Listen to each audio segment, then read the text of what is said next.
This is a story of big forces: crypto, gambling, offshore payments, politics, money, but also basically a group of people who could fit in a room who all know each other very intimately. I just want to talk about Insight and the work that you've done on the Farage and Cottrell and the donations issue, basically, because this issue isn't going away. Standards investigation is going to continue, and it's going to continue to be a distraction, I think. It's a broad question, but I was trying to grapple with it the other day.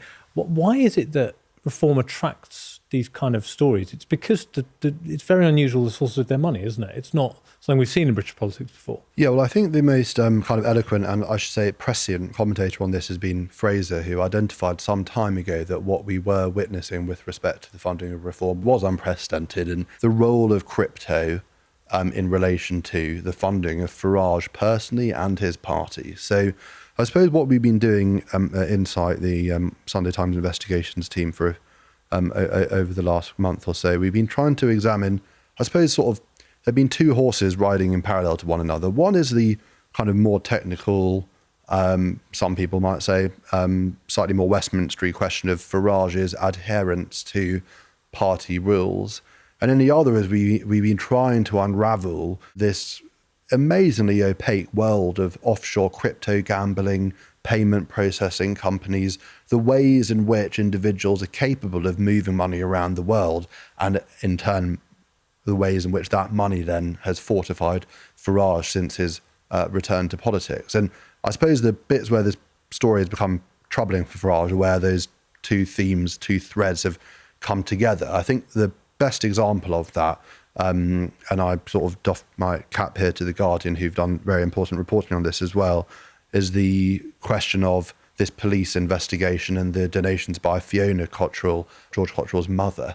So she donated £1 million to a UK company of which Richard Tice was beneficiary, who then donated half to Reform around the time of the last election. The whereabouts of the remaining £500,000 Tice has never provided clarity on. Cottrell's mum, who it later emerged had received money from Cottrell shortly before making the donations, had wired money to Tice with the assistance of an Australian payments processing company called OneiFi.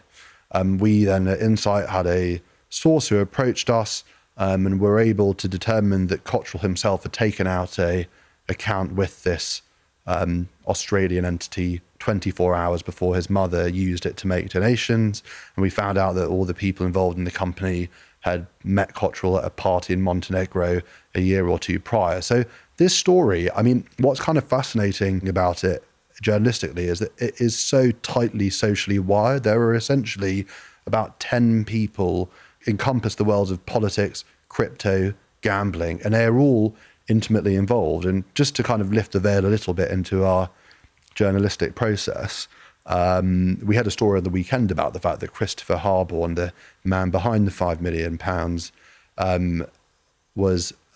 he owns a company which this offshore gambling platform to which Cottrell's connected, Tether, used to process gambling payments with respect to UK customers. And we were in receipt of two pieces of information. One, somebody came to us and started giving us information about Harborne's acquisition of this payments company, IFX, for which Farage's personal lawyer received a £1 million finder's fee. He brought it to Harborne's attention a few years ago and seems to have done reasonably well out of it. And Harborne's since used it. It's a foreign exchange payments company. We were learning all about that. Entirely separately, somebody gave us some actual documentary correspondence showing that UK customers were being invited to bet with this offshore gambling company.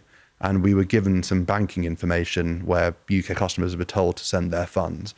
And it was one of those moments where, you know, journalism, it just all clicked. I said to my colleague, Phoenicia, what will happen if we type in the account number and sort code? Like I just have a weird feeling that IFX payments is going to come up.